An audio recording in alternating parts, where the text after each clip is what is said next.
It's a fair point to say that, at least in recent history, no other country in the Western world can take the unfortunate title of having as much political violence as the United States of America.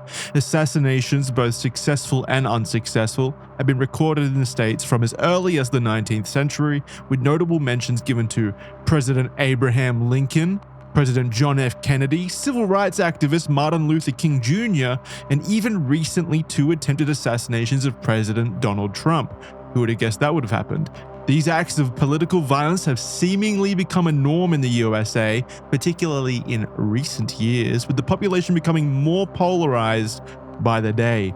And of course, where assassinations happen, conspiracies often follow close behind. That's why today on Red Thread, we're looking into the assassination of Charlie Kirk, America's most beloved US president.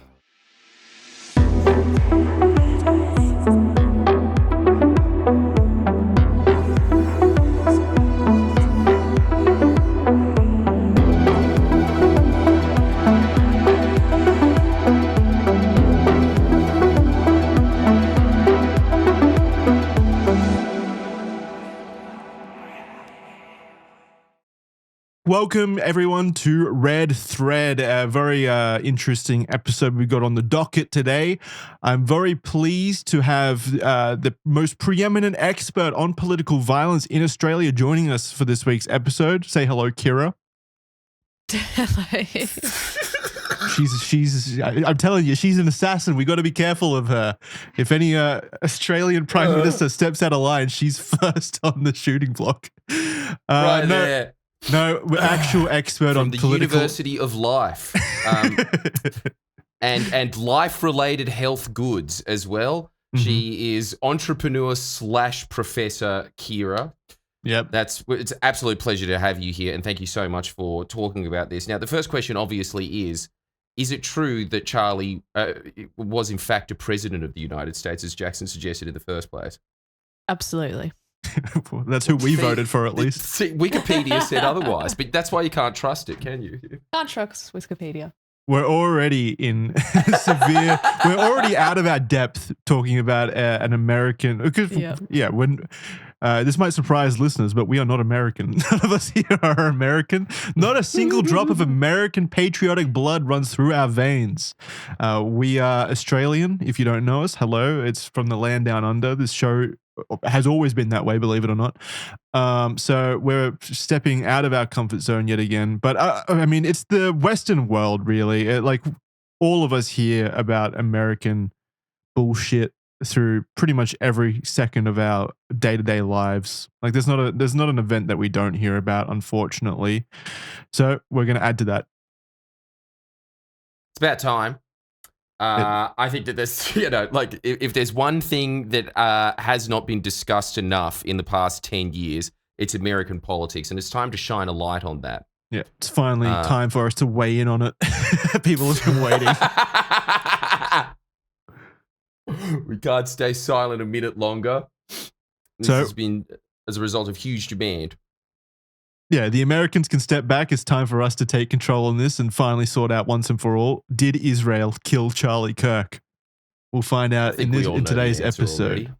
So let's get going. On the 10th of September 2025 at approximately 12:20 p.m., political commentator and right-wing influencer Charlie Kirk was shot in the neck while speaking at an event he was holding at Utah Valley University in Orem, Utah. Although he was taken to Timpanogos Regional Hospital for treatment, he was pronounced dead the same afternoon. Yes, this happened just last month. It was a crazy morning to wake up over here to just the amount of headlines about Charlie Kirk being assassinated. I thought it was a weird joke at first, because you often see weird things like this pop up, especially when you're groggy first thing in the morning and you're like, yo, all my friends are messaging me about some random celebrity dying. No way, this didn't happen. But then, yeah, I mean, there's video footage of him getting his neck shot, basically, or him being shot at a speaking event. So that's not the conspiracy. That shit did actually happen, unfortunately. You weighed into it quite heavily, if I recall correctly, Jordan. Oh, I did. I thought that it was extremely disturbing. The main reason that I was particularly worried about that is because I always see political assassinations as a clear line in the sand that a society is well and truly on the decline.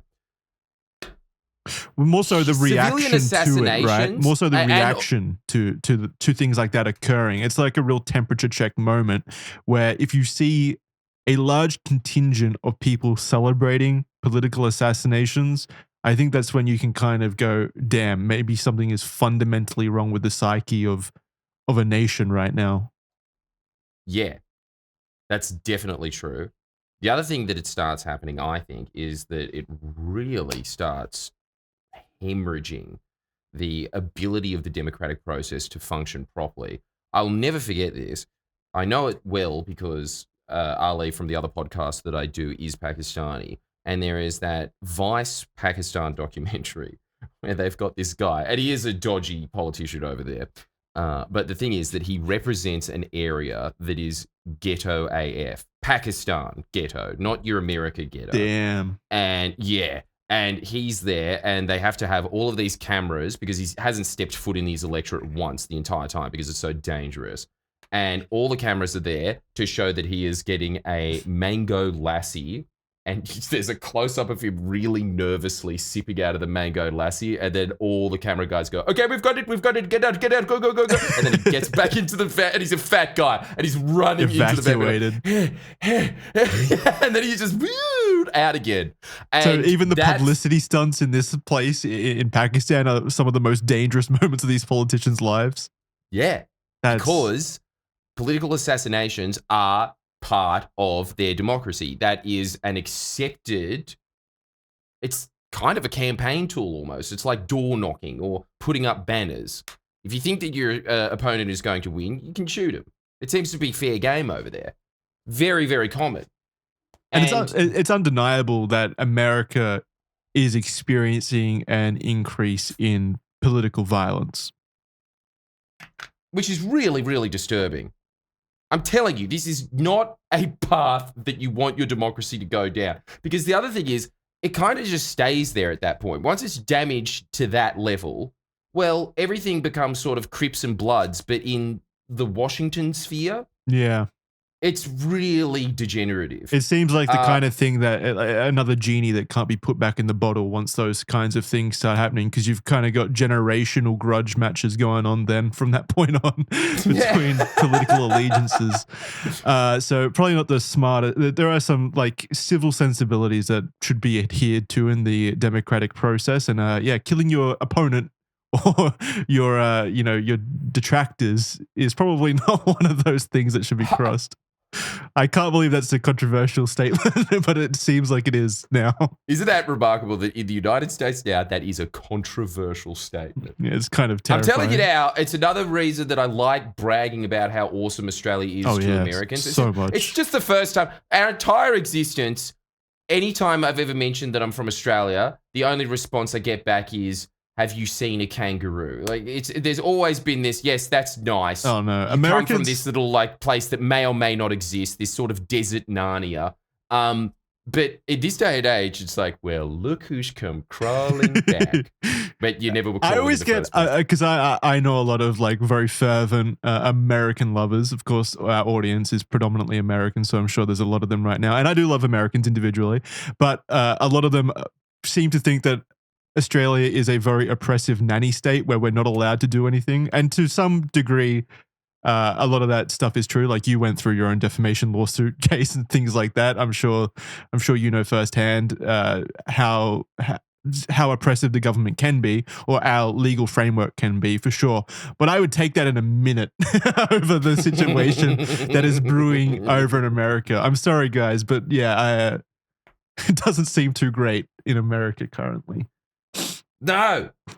And so I saw that Charlie Kirk assassination as that moment. And yes, to confirm what you were saying before, Jackson, the response was a big part of that.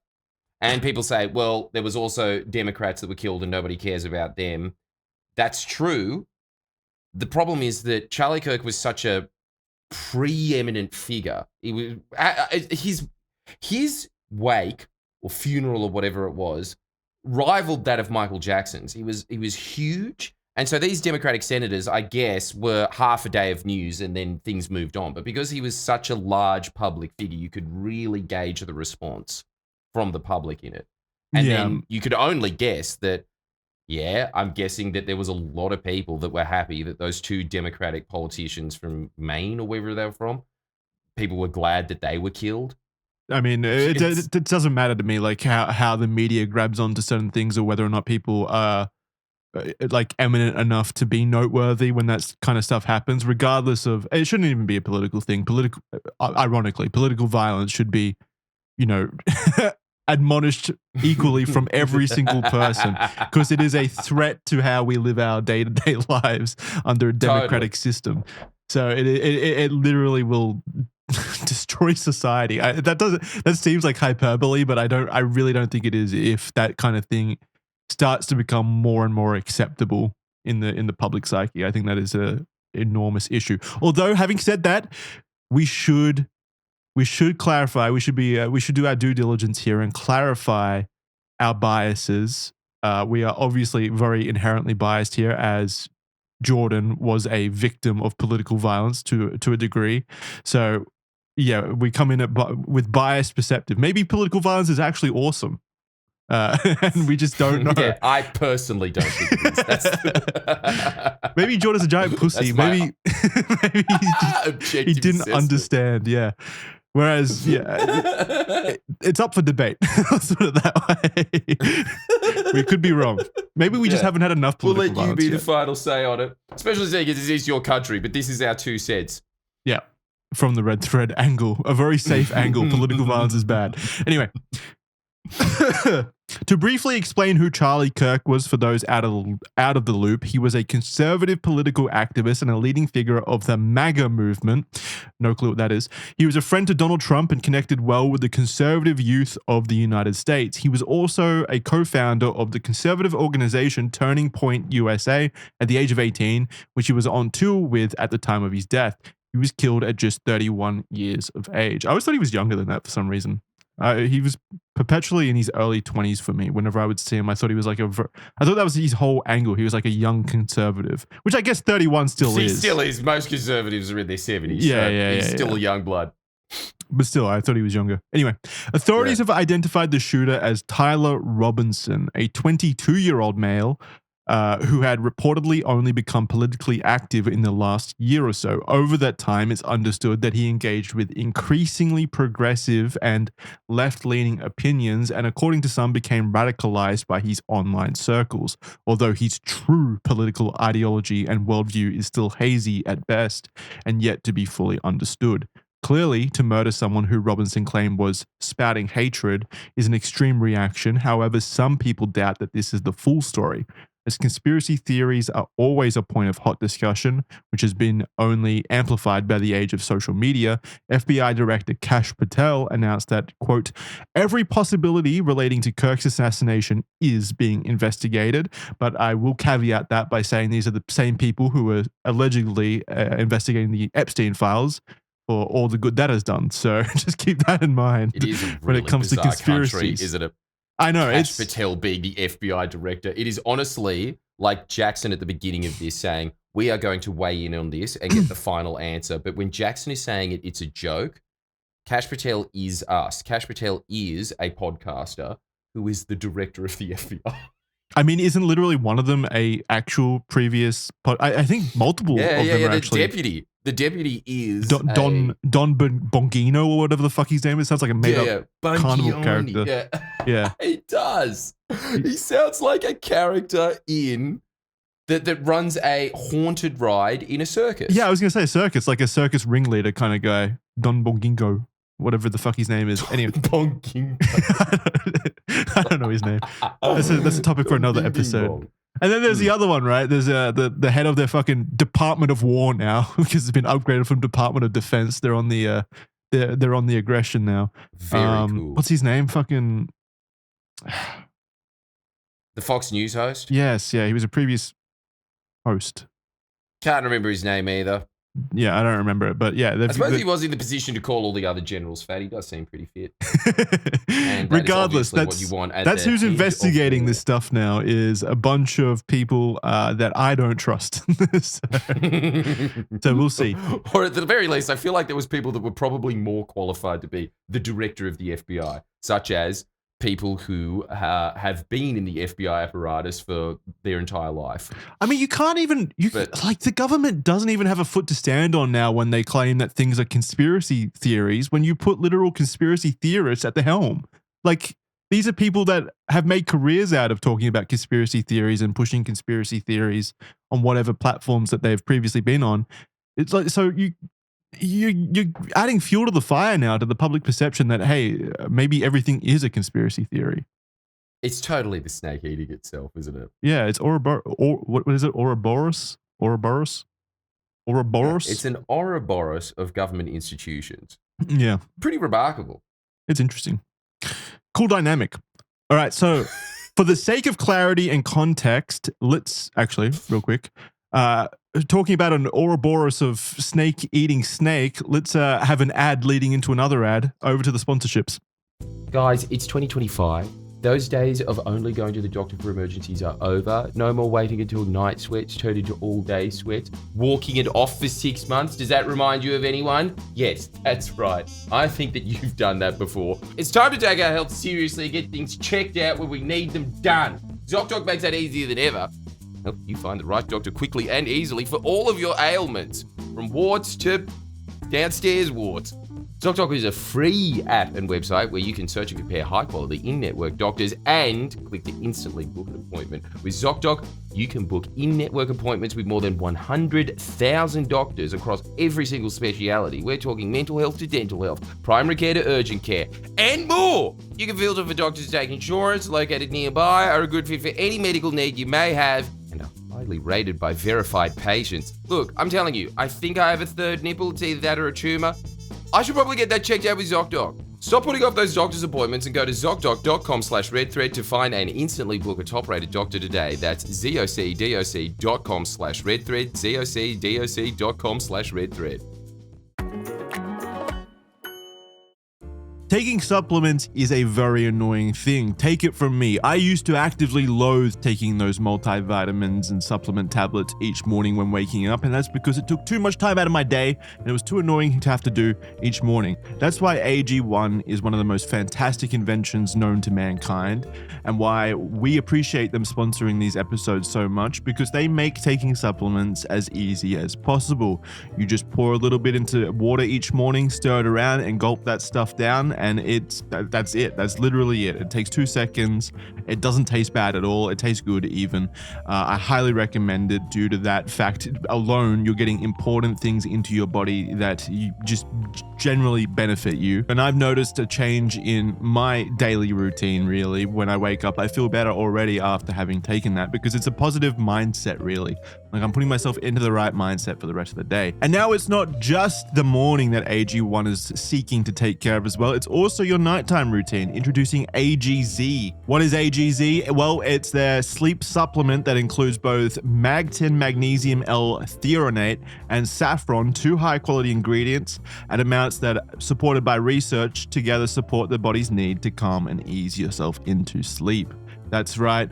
You take that at the end of the day and you're ready for bed, basically. You put your body in the best situation to give it the best sleep possible. With AG1 and AGZ combining forces to take care of each end of the day, that means that your body will thank you, knowing that you're giving it the best night's sleep as well as the best morning start. And of course, they make it as easy as possible to do this without interrupting your day-to-day routines too much. Like I said, AG1 is literally just a bit of powder in some water stirred up, and you drink it down. It's the same thing with AGZ. I use it, Jordan uses it. We both actively use AG1 and AGZ and have noticed positive benefits for ourselves specifically. So if you're ready to turn down the stress and focus on the rest, head to drinkag1.com/redthread to get a free frother with your first purchase of AGZ. So if you're ready to turn down the stress and focus on the rest, head to drinkag1.com/redthread to get a free frother with your first purchase of AGZ. That's drinkag1.com/redthread. Would highly recommend it. Free frother, you can froth up your AGZ each night. You give it a little hot chocolate treatment. It'll go down just right, and then you're ready for bed. That's drinkag1.com/redthread. Go check it out. You get a free frother with your first purchase of AGZ. Highly recommend it. Thank you very much for listening to these sponsors. Really appreciate your support if you do check them out, which you should. Thank you very much. So, for the sake of clarity and context, let's cover a brief recap of the official story surrounding the events of Wednesday, the 10th of September. Yeah, this made up baloney. At approximately 11:51 a.m., the suspected shooter was seen arriving at Utah Valley University on surveillance cameras wearing jeans, a black long sleeve shirt, sunglasses, a hat, and a backpack. Charlie Kirk's event started just after 12 p.m., with Charlie making his appearance and throwing out hats to members of the audience. Soon after, at around 12:20 p.m., ironically, while taking questions from the audience about gun violence. Jesus. I mean, it's not a great time, is it? It's somehow perfect. It sounds like it sounds like it's from a shitty like animated comedy. It sounds satirical almost, but it's true. You know, this actually happened. It's wild. Ironically, while taking questions from the audience about gun violence, the shot was made and Charlie was hit in the neck. The extent of the damage was immediately obvious and panic quickly ensued. The FBI arrived by 12:39 p.m., by which point graphic footage of the shooting had already begun to circulate on social media. By 2:40 p.m., President Donald Trump announced on social media that Kirk had died. It's so strange to think that the president is like declaring people's deaths. Like he's the point of contact for this situation. I get That's why. So strange. And also the news saying the president has just confirmed that Charlie Kirk is dead. Yeah. By Twitter? I feel like the person that should be declaring whether or not they're dead is the guy checking the pulse. Or just, and again, I suppose all you'd need in Charlie Kirk's instance is Twitter. It's pretty obvious that he was dead. I just think we're one step away from having the whole like Pope situation go down where a chimney spews out white ash when a political character is assassinated. So that we get confirmation through the chimney. Yeah, I think it's not too far off. The day after... Does Donald Trump think he's dead or not? I never thought about that. Yeah, all right. A couple of hours later, FBI Director Kash Patel announced that the suspect for the shooting was in custody. However, after questioning, that suspect was released and it was announced that the actual shooter was still at large. Sometime that afternoon, Tyler Robinson texted his roommate and romantic partner, telling them to, quote, look under my keyboard, end quote. Under it was a note that stated, quote, I had the opportunity to take out Charlie Kirk and I'm going to take it, end quote. What is he, the Riddler? Why is he leaving little clues everywhere? What's his clues? I suppose he is. Robinson also confessed to the shooting in odd amounts of detail in these text messages to his partner, who appeared to be shocked by the news. The day after, on the 11th, the FBI released the surveillance footage of their so-called person of interest related to the shooting. Robinson's parents reportedly recognized him from the footage and confronted him, convincing him to meet with their family friend, who was a retired sheriff's deputy. They then convinced him to turn himself into police, which he did at approximately 9 p.m. that night at the Washington County Sheriff's Office. I mean... Jeez, I can't imagine how awkward that conversation would be. Remember when you got caught shoplifting as a kid? It's next level that. I was just thinking, like, imagine being the parent of that situation, like having absolutely zero clue, like just thinking that your son was a fairly regular university student, basically, just grinding out those days, no warning signs of any kind of weird behavior or anything, and then they come home and they're like, yeah, so I just assassinated someone. And just like having to pass that and understand what the fuck just happened and how your life will never be the same. Also living in, where was it? Utah? Yeah. That's fucking crazy, man. I'm sorry. You're going to have to do a Jesse from Breaking Bad and take up a new identity and become an oil rig operator in Alaska after that. You cannot stay in that town. Also, bad parents. Why didn't they go on the run with them? Why'd they turn their own son in? That's fucked up. No honor. No honor. Okay, so they should have all been in that tank that the cancer Heisenberg got into, all together crammed in it. I'm joking. I'm joking, awful, by the way. Awful trip. They did the right thing, obviously. Kind of worth the punishment. Oh, Absolutely. You know what? To the degree that I will say, very noble parents. And I guess we all wouldn't know unless we were faced with that situation. And I sincerely hope that we're not, because that'd be much better if our children weren't murderers. But I think I'd turn you in. Thanks, Jackson. You're such a good guy. Kira, would you turn me in if I assassinated the the president? I'm aiming high. I think I would. That's fucked up. What the fuck? Can't believe I'm marrying you. It's too brutal. It's so, Kira, how could you? Yeah, how could you? To this man that just admitted that he turned me in. Yeah, Everyone here sucks. Would you turn Jordan in? I'm getting in the oil tanker with you guys. Would you turn us in? So would you turn us in, Jordan? Only because you guys are turning me in. This is one of those crack situations. I reckon I'm going into the police interview being like, I ain't saying nothing. Tell him to suck a lemon. And then they'll say, Jackson's turning you in. I'll be like, that motherfucker. I wouldn't even need to be dragged in. I would have been on the phone telling them immediately. Yeah. I'd be like, yeah, we both did it, actually. We were both involved in this. I just want to get in first. You would have been an annoying kid in fucking primary school. Yeah. Fuck, what a rat. What an absolute rat. 2 rats breeding together, making a litter of extra rats, let's say. Hey, what we do in our own time is up to us. And then you'll just rat onto your rat offspring, won't you? Yeah. Probably telling on them at parent-teacher night. Oh, he's a little shit at home. Whatever you can. Don't assassinate political targets with me, Jordan. It won't end well. As soon as we do it, I'm on the phone to the police, immediately turning us both in. I can't believe it. I am shocked and appalled at your obviously good Samaritan behavior. Yeah, I know. It's awful. I read this. The next day, he was booked into Utah County Jail, and a probable cause statement with evidence was gathered against him. He was arrested on suspicion of aggravated murder, felony discharge of a weapon causing serious bodily injury, and obstruction of justice. A few days later, on the 16th, Tyler was charged with all of these felonies, as well as with witness tampering for telling his partner not to talk to police and to delete their text messages. In the state of Utah, aggravated murder carries the possibility of the death penalty, and the prosecution will be pursuing this for Robinson. Pretty fucking bold to do this in a state that still has the death penalty. I don't know how common that is. Isn't it like most states have abolished the death penalty now? Have they? I don't know. How many states have abolished the death penalty? I could be completely wrong. I could have it the other way around. Could just be California and that's it. Let's see. 23 states, so about half of them. About half. Yeah. Very strange to do it in one of those states. I'll give him that. Yeah. And also on top of that, to turn yourself in. I think this all could have been avoided when they confronted him if he said, no, it wasn't me, Mum. What are you talking about? God. Is Utah extra Mormon or something, is it? Have some conviction. Stand by. Well, don't stand by your actions. Hide your actions. Do a little bit better. Hide your actions. Say it wasn't me. It is kind of crazy. They'll never be able to decipher you from the hat.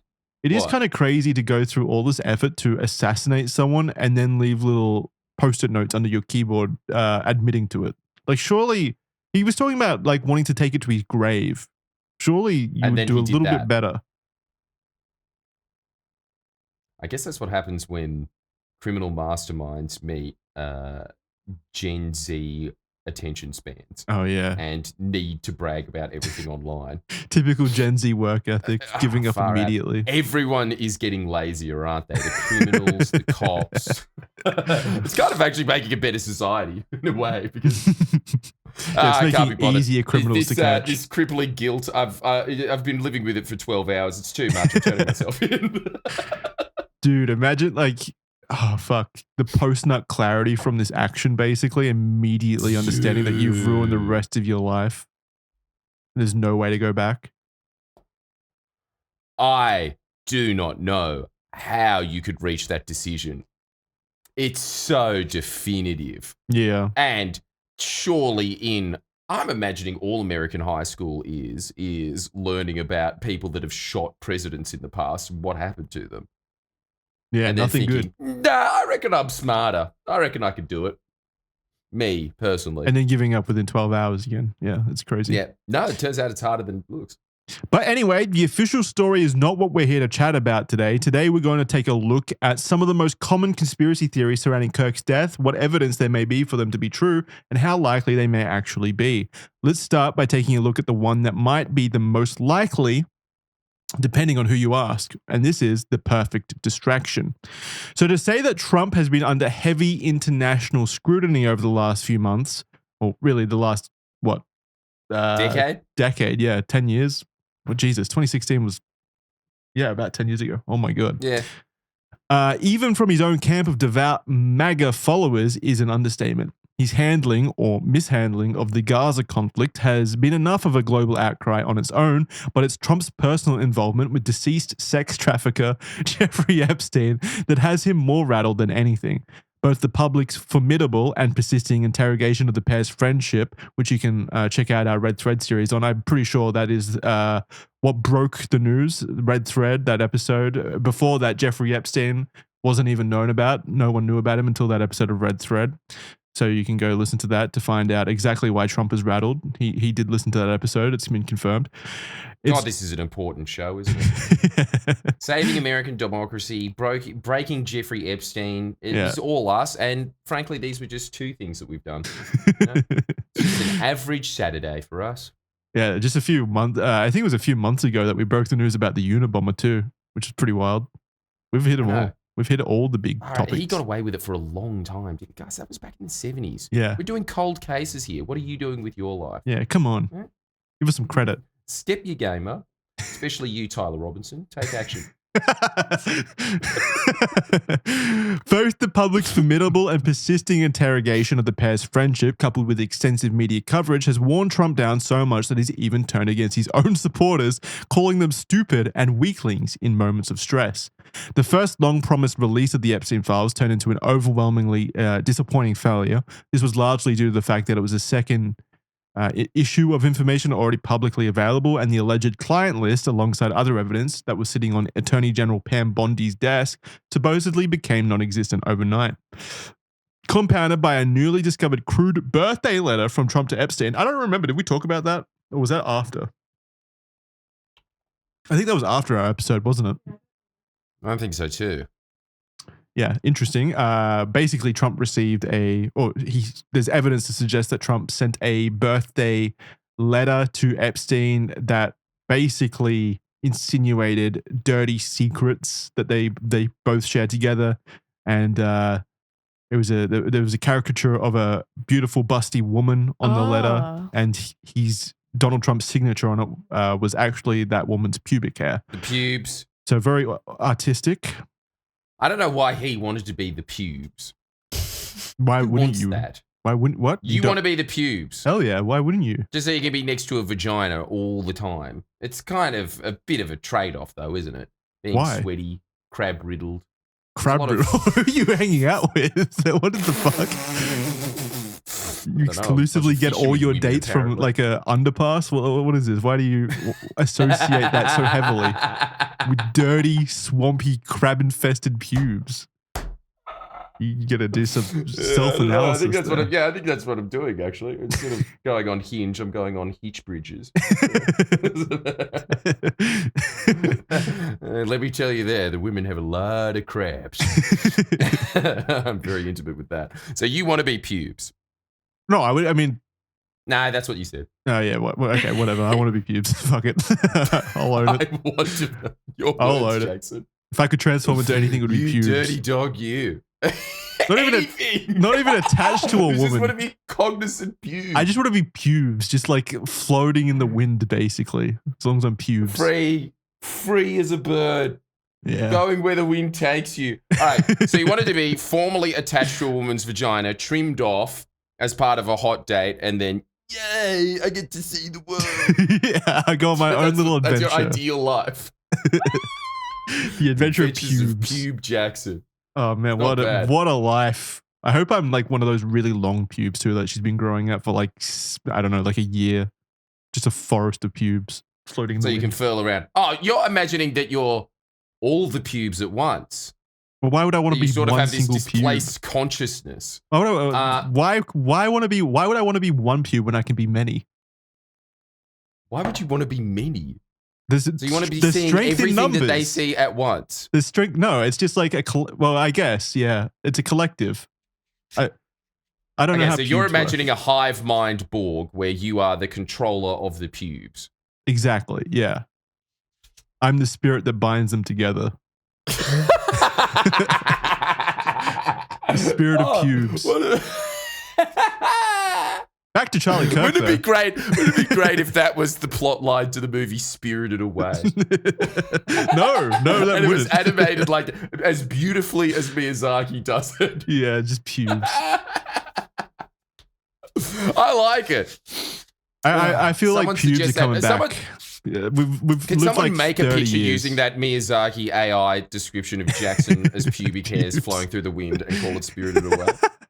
Jackson has pubes with a Miyazaki filter. Please. Please. Let me live my dreams. Okay, so this is all to say that I understand Trump's desires. It's a very human, it's a human desire. Okay, you and Trump have that fantasy. All right. Anyway, high-ranking members of his administration, such as Elon Musk, outright claimed that Trump was in the Epstein files. Trump's team and the FBI were in a rush to somehow cast this grisly shadow away from the White House, with any hopes that the scandal would blow over anytime soon quickly dissipating. Was this the perfect time for a perfect distraction? On September 10th at 5:20 p.m., just several hours after Charlie Kirk was shot and killed, the U.S. Senate quietly held a vote on whether to direct the Attorney General to make the Epstein files publicly available. However, the motion to shelve the files was sadly approved, receiving 51 yays to 49 nays. I don't see how this is a yay moment. We're talking about a large network of incriminated pedophiles working together to sexually harvest young children, basically. So I'm not sure how the fuck you vote yay on shelving this matter, but okay. Nonetheless, factually, it was a yay moment. Yeah. Quite a small yay moment, really. I mean, only two yays made it. Well, I guess one yay made it. But I suppose that's the American Senate for everything. It's 2 yays. Yeah. Every single decision, from infrastructure to hiding a pedo cult. Yeah. 2 yays. That's what it comes down to. In the backdrop of finger-pointing, mourning, and public hysteria, the Republican-led Senate silently smothered the mountains of incriminating evidence with the Epstein files, potentially for good. I just don't understand how the fuck you can actually do that and have it blow over, basically. Like, this is crazy. Actually shelving that shit that they campaigned on, it's remarkable. And people have forgotten about it ever since Charlie Kirk. Which is a point. Nah, I'm convinced. Yeah. I'm convinced. It happened very close, just several hours after. Very convenient, isn't it? As if some other world event would eventually capture a nation's attention that has been reduced severely by TikTok. It is pretty weird that this happened several hours after Charlie Kirk was shot and killed, like same day. Many believe that this quick maneuver... Go on. It's just, maybe they just took advantage of it. Yeah, I guess. That's the charitable explanation. It is the charitable explanation. But it is not the likely explanation. The likely explanation is that Donald Trump ordered the assassination. So what? But why would he kill his own man, basically? Like, that's so mean. I know. Surely he could have assassinated Van Jones or someone else. Yeah, someone else. Like anyone else. Have the same He's got so many detractors that he could have chosen from, really, if he wanted to kill someone. A lot of people that know. It would have been too obvious if he shot Rosie O'Donnell. True, yeah. I guess if it's an enemy, and that's the only other person that could shoot. If it's an enemy, it looks worse for him. It looks more incriminating for him if it's an enemy that's shot and killed. So it's got to be no one one of would his... suspect Charlie Kirk. It is quite a genius pick, I will say. Another 4D chess move from the Trump master. Do you think Donald Trump, like the night before, he sat Charlie Kirk down and said, "Sorry, son, I got to put you down for the sake of the Epstein files"? And Charlie Kirk was like, "Yes, Papa, I will do this for you." Yes, Papa, you reckon? Yes. I don't know. No, I don't know yes, how it sir. Okay. I don't know how the relationship. I didn't realize. I didn't think that their relationship would be similar to that of Pinocchio and his dad. I don't know. I don't know how the political system works. I'm just pubes.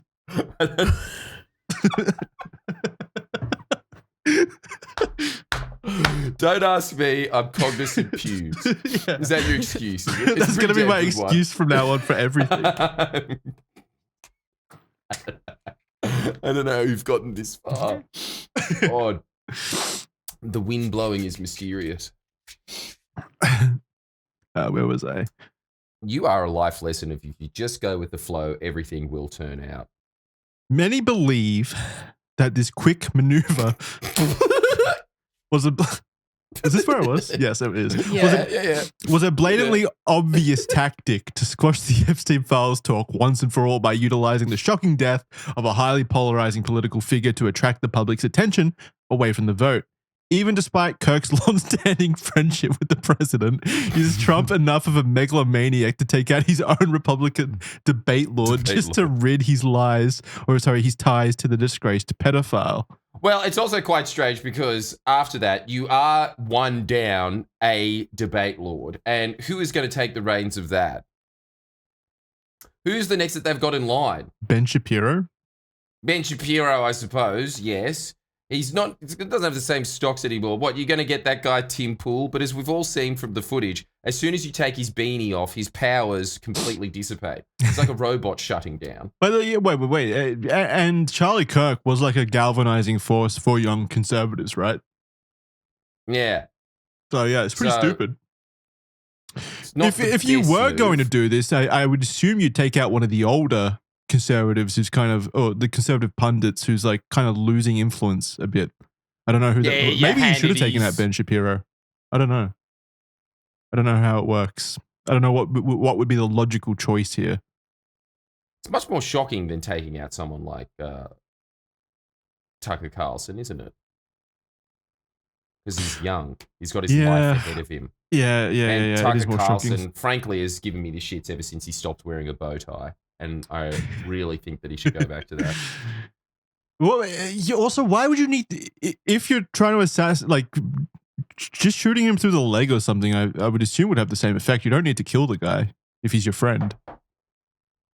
Nah, it's not the same. Remember when the bullet whizzed past Donald Trump's head? And it was an exciting moment, if anything. It was a sort of a cheering WrestleMania. Oh my God, what a twist. But imagine if his head exploded. It would have a different impact, wouldn't it? It would be a far scarier world we'd live in, probably. That would have led to like widespread riots, I think. You think? Yeah, I think so. In that situation, yeah. I mean, we almost got there with just the Charlie Kirk stuff. Can you imagine if Trump was assassinated? Yeah, what would the effects be? Or would it be one of those, you'd hope that it would be one of those Kennedy moments, but I don't think that we are in those moments anymore. I think that is a relic of the past. I think you're probably right. Probably just widespread looting, which seems to be the American response to jury decisions that they don't like. General weather. It's always some excuse to just smash open a JB Hi-Fi and take a stereo, you know? Yeah. Where was I? Firstly, although the timing of this last-minute vote to release the Epstein files seems suspicious, it's important to note that the notion was actually brought forward by Senate Democrat leader old Chuck Schumer. Now, this is interesting because this doesn't dispel the evidence. Because if you'll remember from our Epstein video, we posited the theory that really being a very wealthy pedophile isn't actually a political kind of issue. It's more of a rich people issue in which both sides of the political spectrum are complicit, likely, in the Epstein kind of network. Like, you'll see people from all different kinds of political allegiances implicated in this. So perhaps Senate Democrat leader Chuck Schumer, and these are allegations made by me only, Senate Democrat leader Chuck Schumer is working in connection with President Donald Trump to perform the assassination of Charlie Kirk to push this through. Maybe Chuck Schumer wanted this to go down this way as well. Maybe they're all involved together. Can I just say that purely by how confusing that theory is, it must be correct. It's not confusing. I'm just saying Chuck Schumer's working with Donald Trump. Yeah, but one, Why? Because Chuck Schumer's on the list too, maybe. Okay, so your whole all right, so they're all in on it together, and so they need to come up with something to do this, and this is your posit that you came up with then. Yeah, well, Chuck Schumer Schumer wins in this situation because he gets to look like he's voted nay on this motion to release the Epstein files. He gets to look like that while also letting it kind of like slide through unnoticed due to Charlie Kirk's death, and now his name doesn't get released. Jackson. I'm a genius. That's I know. Very, very stupid. Okay, yeah. No, why? Okay. What, you think there's only Republican pedophiles on that list? Yeah, I know, but it's like, man, even the thought of Chuck Schumer and Donald Trump being in the same room and having a good old let's work together on literally anything. Oh, please. They have way more in common than they have with us. They're both rich millionaires who have fleeced the American people for all that they're worth. They're in the same country clubs. They all are. Yeah, but they've been personally insulted by each other for a very long time as well. That's just foreplay. And I think don't you think that you reckon that's foreplay? That's foreplay for honestly, them. Okay. Maybe they are bigger men than I am, but I'm telling you now, anytime I ever hear anyone bitching about me, I will remember that. And I will be very petulant. No, it's just to keep up again, they've got more in common with each other than they do with us. That's just them keeping up appearances. And then after that, they go back to the Epstein mansion and hang out at the party together. Yeah. Ocean's 11 and 11 is the age. Yeah, okay, that makes sense. It's a very good ruse. I think that you have been watching way too many getaway movies to come up with it. But then again, maybe I haven't watched enough. They're just operating on a different level. I think we're being too generic and too pussyfoot with these conspiracy theories here. We need to get deeper on these.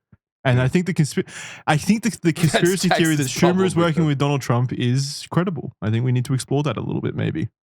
Okay. So in conclusion, conspiracy theories aren't creative enough with the facts of your life. Is this what we're getting at? All right. Yeah, I guess. Schumer has been an avid critic of the Trump administration's handling of the Epstein case, at least that's what they want you to think, consistently calling the Republican Party out on their deceptiveness and accusing Trump of lying about his involvement. If this was a coordinated Republican conspiracy, why would a Democratic senator who has been staunchly pro-release of the files be behind the motion? The timing might have been unfortunate. However, it's one way that Schumer might be able to make the register clear for the public. Thanks to the motion, we now know precisely which senators actively voted in favor of suppressing the release of the Epstein files, despite the amendments failing to be passed. Yeah, see, again, like if Schumer is on that list, he's the one that benefits the most. Or if any Democrats on the list, they benefit the most. They get to at least look like they tried to make it open. It's definitely true. If we are assuming everything that you said beforehand is correct, without any scrutiny at all, then yes, that's in that world. Yes. Hey man, I'm trying here. I'm trying to create my own conspiracy. I need to leave my mark on the world. It's kind of cool. Like honestly, the fact that you kind of just came out of your ass just then, it's not bad. Like it's kind of what would be the equivalent? We can workshop it a bit. Like I'm not beholden to it. We can work on it and improve it, like any good conspiracy.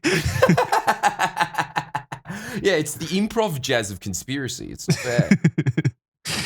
Additionally, though, it does seem like a highly elaborate, violent, and risky effort to murder someone for a momentary distraction away from a scandal that's showing no signs of slowing down. One way or another, the media and the public eye will return to the case, with or without an assassination, or at least I'd like to think. Perhaps in the days of the mainstream media having a chokehold on the talking points of the general public, this may have been less risky. Certainly, the media landscape and large amounts of online discussions will often shift focus to what's currently happening, but particularly in the digital age, there will be communities and social circles that will refuse to give up on the Epstein files and will continue to be vocal about it, much to Trump's chagrin. And that's why I'm announcing right now that the subreddit r/Chuck Schumer and Donald Trump are friends is now open for all like-minded conspiracy theorists. Hop on over. We can Get workshop to the bottom of it now. Yeah, we'll all right, find out. Can we just make this the whole point of it though? pretty much it's all to get you in a Sherlock Holmes hat with a magnifying glass, and then just make the subtext of the Reddit, hello, hello, what's all this then? And that's all I want out of it. Yeah. Fine with Just me. that outfit. Fine with me. Well, then we're all happy. If anyone in the audience can Photoshop Donald Trump and Chuck Schumer together for me, that would be great. Thank you. So what do you think of that general conspiracy? Not the Chuck Schumer aspect, but the overall conspiracy here. It's just so much to lose for such little to gain, which seems to be a hallmark of Donald Trump's entire career, and it's somehow worked out with him gaining heaps. That for no other reason except for the fact that it's him and the universe likes him a lot, he gets away with it. So, honestly, it's not the dumbest. It's not, it's a possibility, which is kind of weird to think about. Isn't it? So because it's such an insane idea to think that the president of the United States may have ordered the assassination of one of his most devout followers on the chance of burying allegation or burying evidence that he was involved in one of the longest running child prostitution rings in American history, financed by one of the wealthiest individuals in New York at the time. When he could just go with his old classic of abusing anyone that disagrees with him until he wins. Yeah, it hasn't failed him in the past. Having said that, there's just so many other possibilities for Donald Trump to bury this stuff, and I really don't think that it's his style to assassinate. Like, it just leaves them open too much, I think. Like, directly assassinating one of their own followers. Kira, what do you think? I don't think that's how it went down. Oh, okay. Oh, right. Okay. I thought you were just like, no, I just turned my brain off and that was it. Well, and I've had no thoughts over the last 20 minutes at all. I get that. Somewhere between somewhere between the pubes conversation and the Chuck Schumer and Donald Trump argument, I can understand why her brain may have turned off. I don't think. Hang on, Kira, are you saying that you don't want to be collective consciousness pubes? Yeah, I don't get that. Is that what we're hearing? I did kind of blank out at that conversation. I don't know how you could blank out at that. Honestly, that is one of the most interesting revelations about the man that you are supposed to be spending the rest of your life with. That secretly deep down, come on, that is his fondest wish. I was using red thread to get my most innate fetishes out to you, Kira, and you chose right now to ignore me. That's fucked up. Quite insulting, really, as well, isn't it? I want to really be pubes. Insulting. I want to dress up as Here's pubes. my deepest, darkest desire. All right, I'm turning my brain off. What was that? Sorry. Don't worry, she might not know, but everyone in the audience knows now. That's what's important. Where were we? What are we talking about? Oh yeah, Charlie Kirk's death. Charlie Kirk's violent assassination, of course. Right. Number 2, conspiracy number 2, the Mossad involvement. Which is really the most important one, I think. This is the most interesting Always one. the most important. Another gripping conspiracy theory is that the idea that Kirk's assassination was due partly because of or directly caused by Israel, even going as far as suggesting that Israel's intelligence agency, Mossad, was involved. This comes following Charlie's recent alienation from the state of Israel, namely due to the Gaza conflict, which was a dramatic shift after several years of pro-Israeli sentiment within his debates and heavy Judeo-Christian rhetoric. Charlie Kirk's conservative organization, Turning Point USA, was heavily funded by far-right anti-Islamic foundation, the David Horowitz Freedom Center. The foundation has several media outlets, including a Frontline magazine, which has released articles pushing the Eurabia conspiracy theory, which is an Islamophobic idea that suggests that Arab powers are attempting to Islamize, that's a word, Islamize Europe. So basically to make Europe Islamic. The DHFC's far-right ideas have generated so much criticism that even MasterCard and Visa have blocked donations to the foundation. God damn. That's a big boy move. That is pretty big when not even the evil financiers of the world don't want any of that blood money, I guess. That's a pretty big statement. Yeah, I know. Who else have they done that to? Kanye, maybe? I don't know about Kanye. I know that there was drama recently about them stopping taking money for like pornography on certain websites, I think.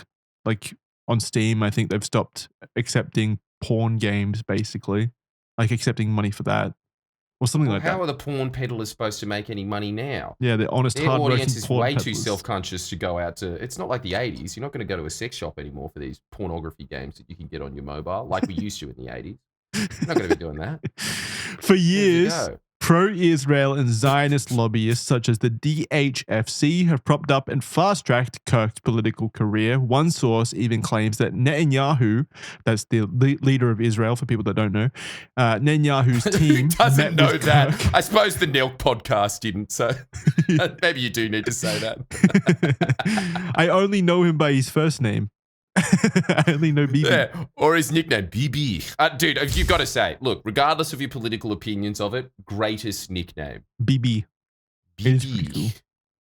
One source even claims that Netanyahu's team met with Kirk personally and offered to fund his organization with a large investment so long as he kept on script. And that script, up until mid-2025, had been to stay far away from any criticism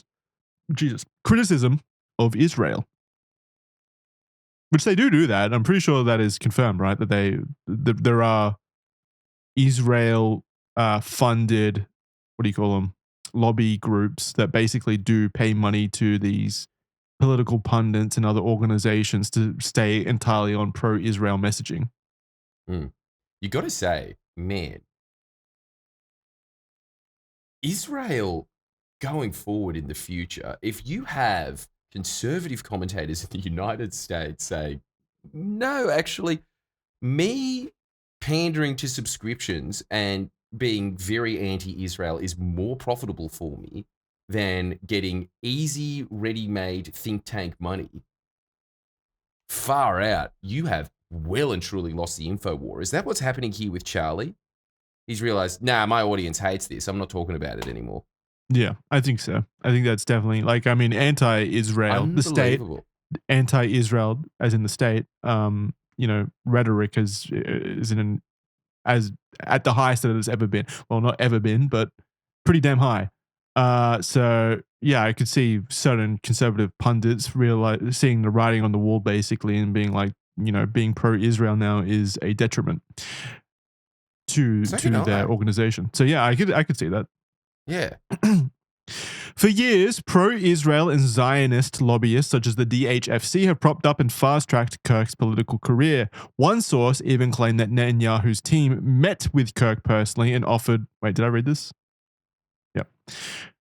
With mounting public pressure over the Gazan genocide, even members of the Kirk's far-right community began to spur a shift in attitude from Kirk's standard message. It began at the Student Action Summit in July of this year, and if you weren't there, where were you?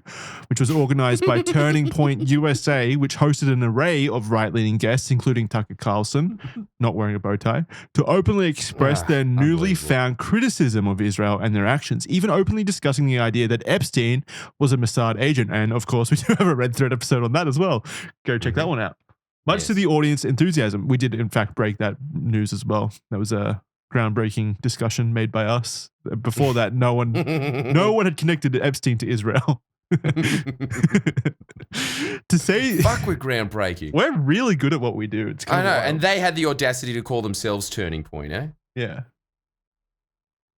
To say the least, this new angle and off-message public criticism of Israel didn't go down well with Kirk's donors, with close sources saying that tense business meetings and looming threats following the event made Kirk feel particularly vulnerable, even frightened as to what could happen to him.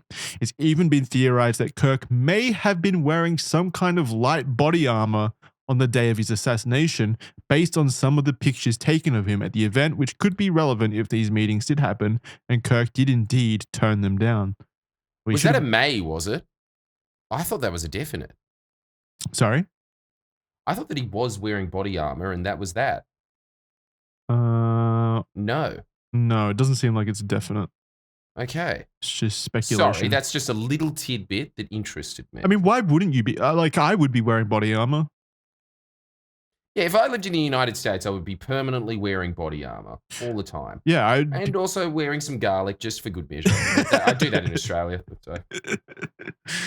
I would be constantly behind one of those You know those little bubbles that they put you in if you've got like some disease and you need to be like protected from the world or whatever?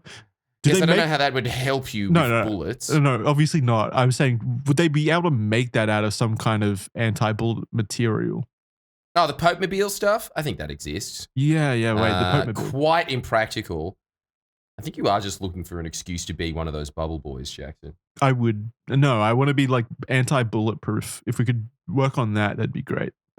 Well, over here it's fine. Anti-bulletproof? No, just bulletproof, actually. Just bulletproof, yeah. You can retract that because I think you already are anti-bulletproof. Mission accomplished, Jackson. Very bullet vulnerable, yeah. I need to be more vulnerable to bullets, please. Why?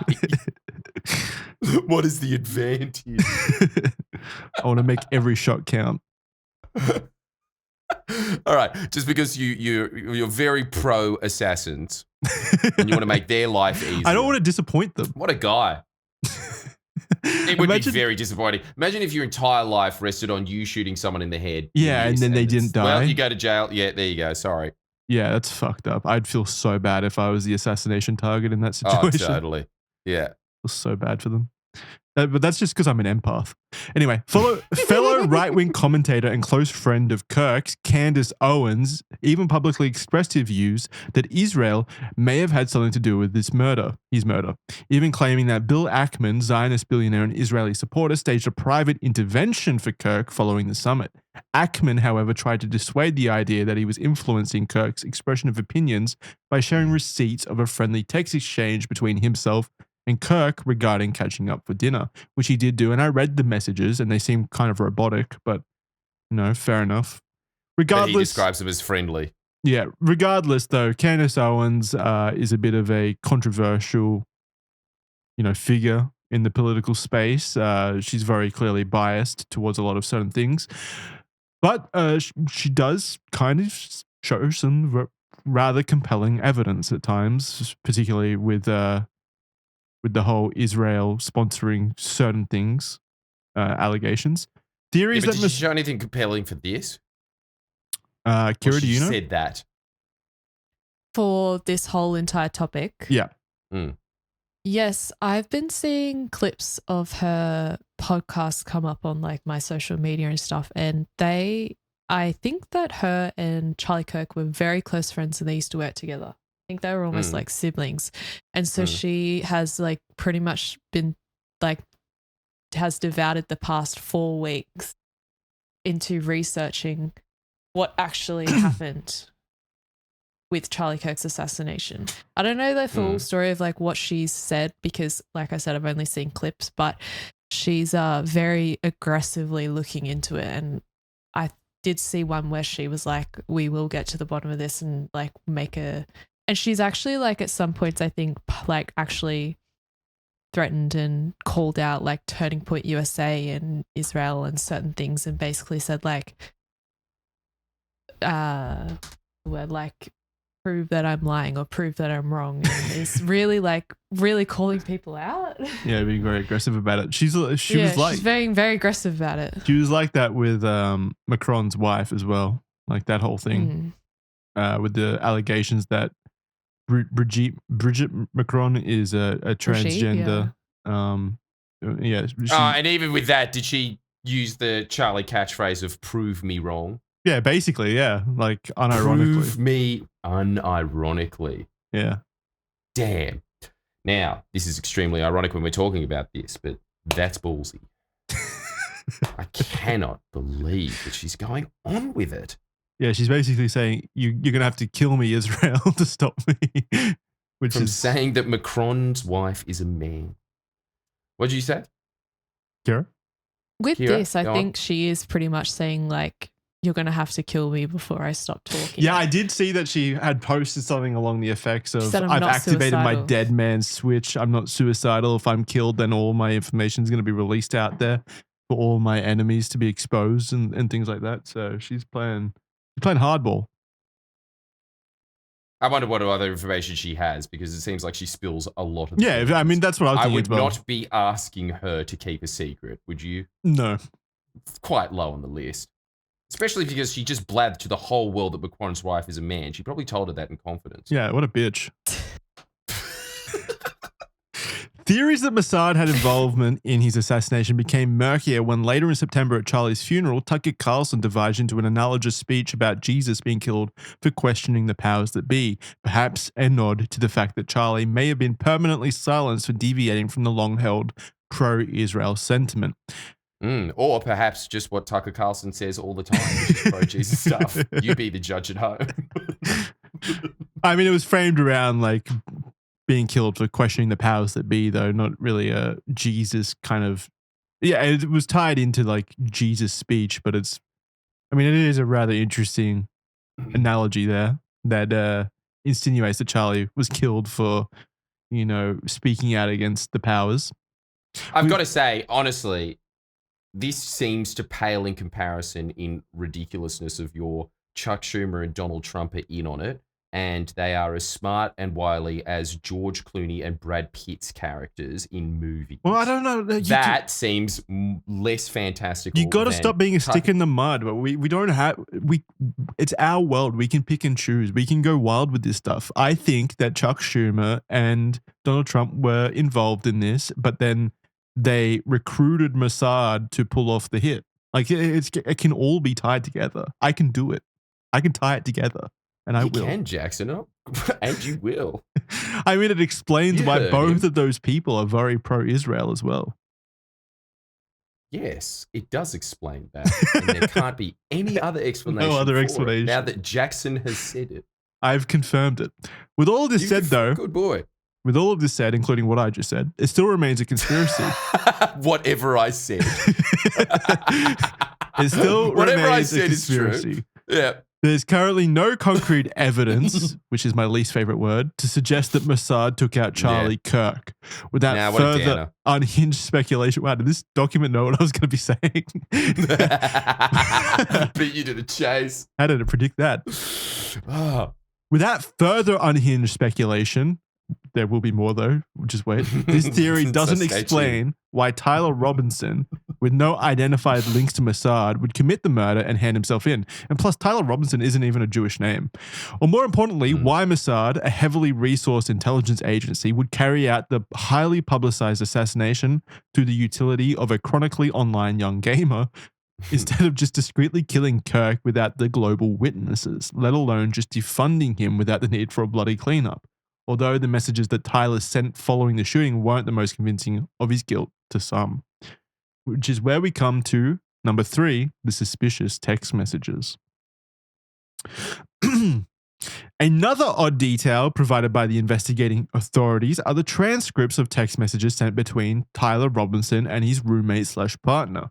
Many followers of the case, as well as several YouTubers, have drawn attention to the absurdity of these revealed text messages, specifically in relation to the style of conversation between the two.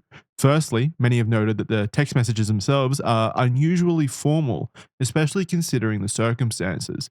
The attention paid to correct spelling and punctuation feels odd, considering that the exchange is taking place between two very young, internet-savvy individuals in the midst of a federal pursuit for murder while the perpetrator is actively on the run. The limited use of online acronyms, abbreviations, or accidental typos caused by the heat of the moment has raised eyebrows among skeptics, questioning the validity of whether or not the text messages were doctored by the authorities, basically. These can be seen almost immediately in Tyler's first exchanges. Quote, Tyler... Sorry, a quote from Tyler. Here's the quote.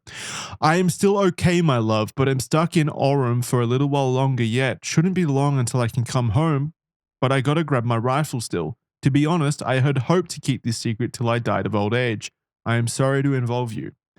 Many online conspiracists have taken to social media to recognize how tonally off the messages read, especially for young people who were considered by all accounts to be heavily active in online chat rooms. They noted that the language felt as though it was written by someone of older age trying to sound younger than they are. Not only did the formality of the text rub people the wrong way, but the extremely descriptive, structured, and incriminating detail that Tyler devolved into with his partner did too.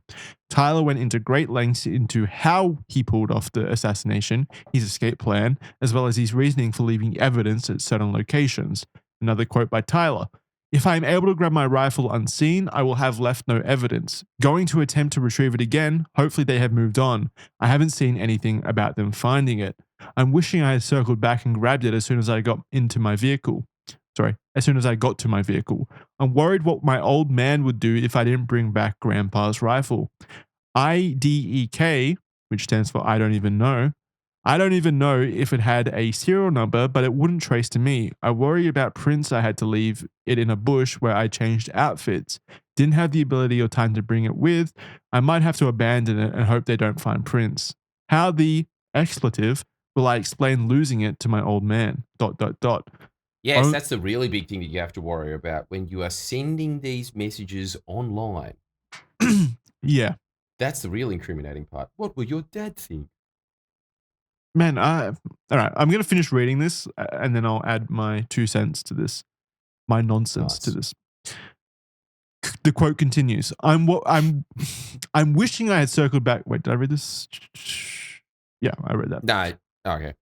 Only thing I left was the rifle wrapped in a towel. Remember how I was engraving bullets? The expletive messages are mostly a big meme. If I see, quote, notices bulge uwu on Fox News, I might have a stroke. All right, I'm going to have to leave it. That really expletive sucks. Judging from today, I'd say Grandpa's gun does just fine. I don't know. I think that was a 2K scope, so $2,000 scope. End quote. I really don't understand this argument from people. It doesn't really seem that outrageous to me that this wasn't messaged by Tyler. Yeah, no, how stupid is that? What? Kids from Utah speak differently to kids in New York? That's really what they're saying. Well, it just doesn't even, like, I had an argument with a friend about this who was like, did you? Absolutely sure that this was like the FBI pretending, like doctoring these messages basically. There are a lot of people that believe this. But what was their argument? I'd like to know. Well, it sounds old. Yeah, they said that it doesn't sound like a kid, like a 22-year-old talking or whatever. I just don't see it. Like there's nothing out here that speaks. You do realize that there's crazy. other 22-year-olds in the world that you haven't met. But even outside of that, it's like fairly mundane and normal. It doesn't seem like too structured or anything. It doesn't, and like the whole argument that he wouldn't be leaving messages, like if it is true that he left the gun laying by a road and he also left a note underneath his keyboard that admitted to it, if those are both true and he handed himself in, then he's probably not coping with the whole situation very well regardless. So I don't think so. I don't think that it's unlikely that he would have sent messages to his partner, girlfriend or whoever it is. So yeah, I don't get the argument here. It doesn't seem that wild to me to think that he may have sent these. I think it's quite silly, to be honest. Yeah. From somebody who knows what Gen Z talk about constantly, having never met any of them and stayed in my room for the last 10 to 15 years, and thus would be the demographic that sees things like that and thinks, yeah, that is how normal people talk. But I've put my biases in. I think that this is very, very dumb. He just shot someone. He's on the run. He's in a highly stressful situation, a situation that he's never been in before. He's not prepared for. His brain's going to be firing at 1 billion neurons a second or whatever. Yeah, he's going to do dumb shit. He's going to admit to the crime through messages probably to his girlfriend. So I just don't see it as too crazy. And God, it's someone was saying this the other day, that it's very, very difficult in this day and age to cheat on your partner. God, it's so hard to keep a secret that you killed one of the most famous people on earth. Well, because you really find it very hard sometimes to decipher between writing things in documents and your own thoughts. Do you have that problem, Jackson, or do you reckon that you could keep the two separate? I don't understand what you just said. Say it again. Right. Okay. Maybe dumb it down for me. Complete and utter gobbledygook. Maybe that's probably a good thing. Maybe if I ever was on the run, cops would look at it and be like, I can't decipher what he's saying. He's a genius encoder. But the reality is that I am talking nonsense. Say it again. Yeah. Like what did you say? You write down your thoughts and it's hard to decipher if they were your thoughts or not. Yes, all right, that was a dumb way of saying it. Let me try and think of a non-stupid way. I'm saying that you writing down things on the internet, you forget that it's the internet and it is your thoughts in your head and they're there now on a screen forever? Is that how you go through life, or are you too paranoid to do that? Because I forget all the time, and a lot of the time I will write professional emails to people and they will write back, he writes the way he talks. So I'd be doing that. I have no clue what you're saying. I have absolutely no... Do you understand what he's saying, Kira? Not really. Do you mean you're an alien? Do you mean like when you write a comment or something, or you talk to someone, you just don't think that you're writing online? You're just writing whatever He's you're insane. About. He's absolutely insane, I Kira. think I'm insane. I can't believe man? this. I'm actually quite scared. I don't know if I ever communicated anything to anyone. Maybe I've been in this weird delusion my entire life. How where the I fuck walked into a store and said, yes, the latest in Antiques Magazine Weekly, please. But all I said in response was just being like, jihad! I'm going to commit a jihad! And that's all they said. I have no clue how you beat me at being the insane person. I've been talking about being pubes and Chuck Schumer and Donald Trump being in a relationship together and things like that, and you come out swinging with that. I can't beat that. Yeah, what the fuck are you talking about? See, you've been playing a wrong game the whole time because you were coherent, Jackson. That's where you made your big mistake. Or maybe I'm just maybe what you said makes sense and I'm just too stupid to understand. I don't know, seeing as both you and Kira confirms really that I'm not either. making any sense at all. Yeah, well, you were saying words, but it didn't seem like they were in the right order or something. There was something weird about the way you were saying that. Okay. I don't know how to explain it any way else. I think we're at a crossroads. That's it. It's like deciphering a new language. Unlike my thoughts on the computer, those will remain locked in my head. Fuck, I want to understand you. Thank you for confirming that I'm insane. I want to understand you, this though. This is quite a confronting realization. I really want to understand I'm sorry. you. This is like meeting a native for the first time or something and trying to desperately to communicate with them. I really want to know what you mean. I'm an orca and you are one of the carers at SeaWorld. It's just things that we cannot communicate.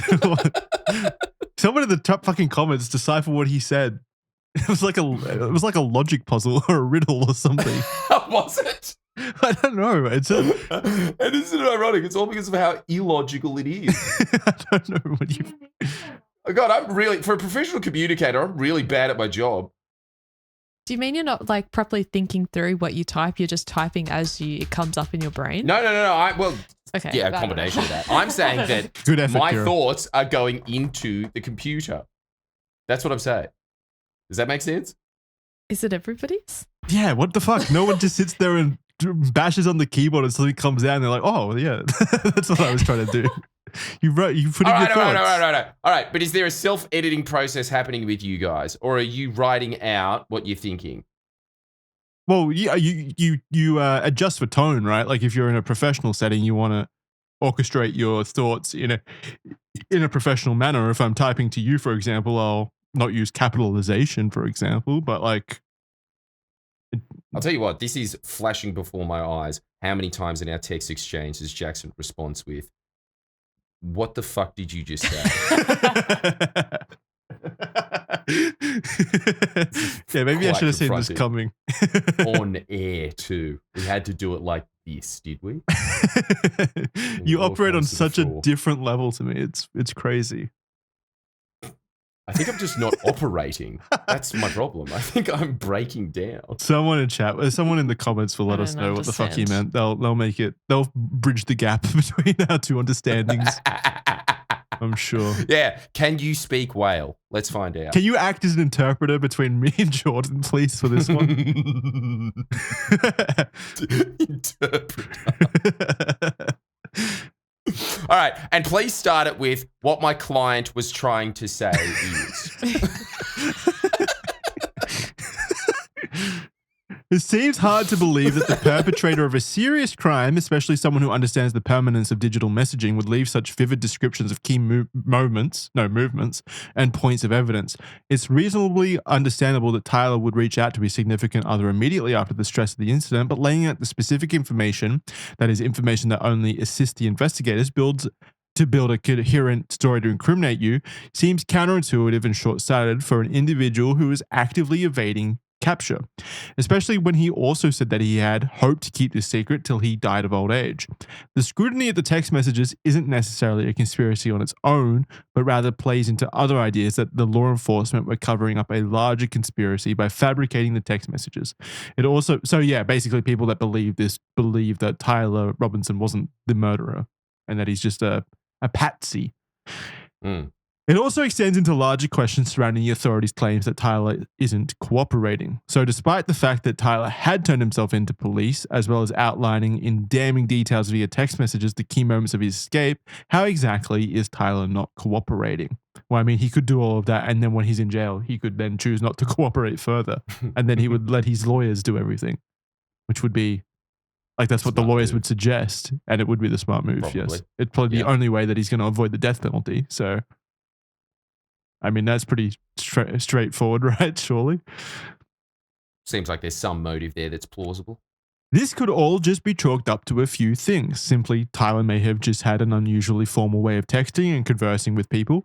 If the official story is indeed all true, then most people probably wouldn't call it a stretch to say that Tyler may have had some degree of disassociation from reality, which may correlate with the odd manner of texting. The peculiarities in the messages is also hardly evidence to suggest it was an FBI fabrication on its own.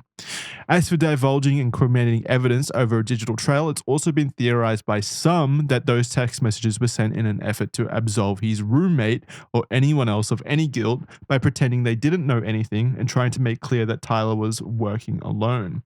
With that said, the strange messages are a peculiar detail in the case and have been used widely across other conspiracies to support the idea that it was a cover-up. But this cover-up wasn't for Mossad. Could it have been for another shooter? Ooh, the plot thickens. There were multiple guns. And maybe they didn't even know about each other too. The 60 bullet theory. Has there ever been an assassination? They didn't know. They all just simultaneously did it at the same time. Now you're cooking with gas, Jackson. Has there ever been an assassination where that's happened, where multiple people tried assassinating the same person and their bullets like cancelled each other out or something? Okay, it's very improbable to begin with without adding in the bullets mid-air hit each other by sheer coincidence, and the man still lives today. Well, I suppose if it was a failed assassination attempt and that did happen, then you would never know, so it could. But I don't think that that's ever been written down, and to borrow Charlie Kirk's phrase that has already been borrowed quite a lot, prove me wrong.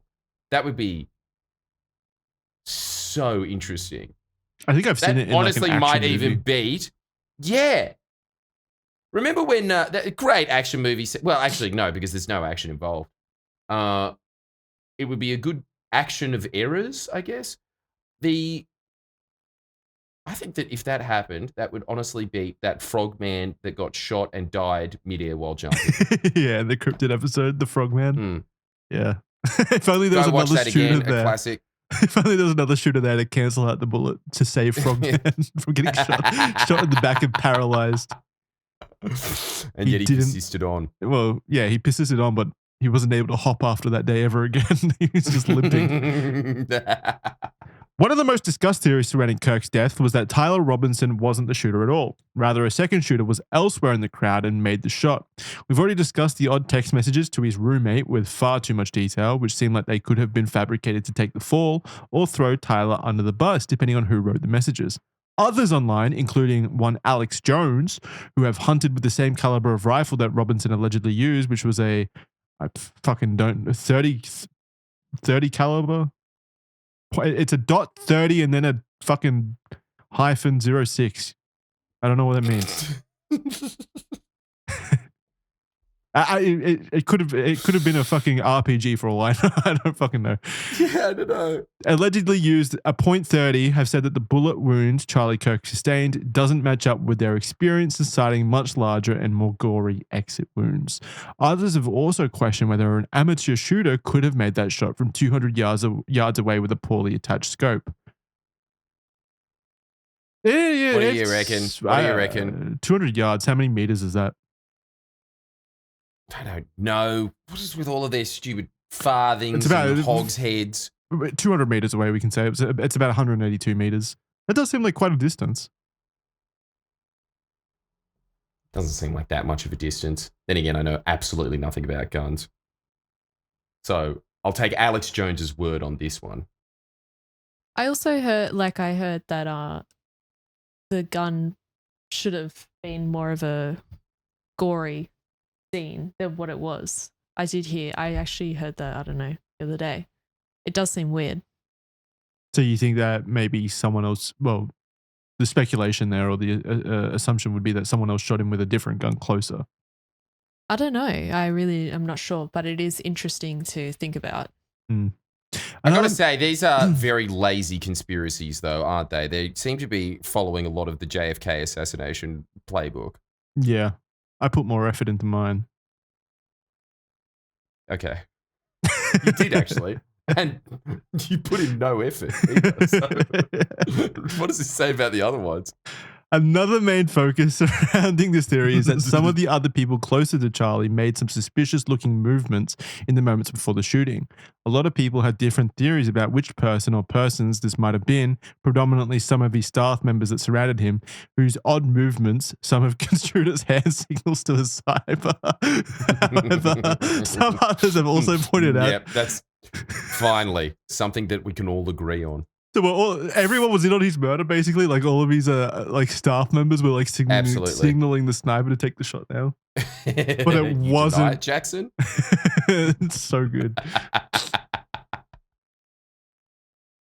However, I like this. Some others have also pointed out some members of the audience as potential suspects.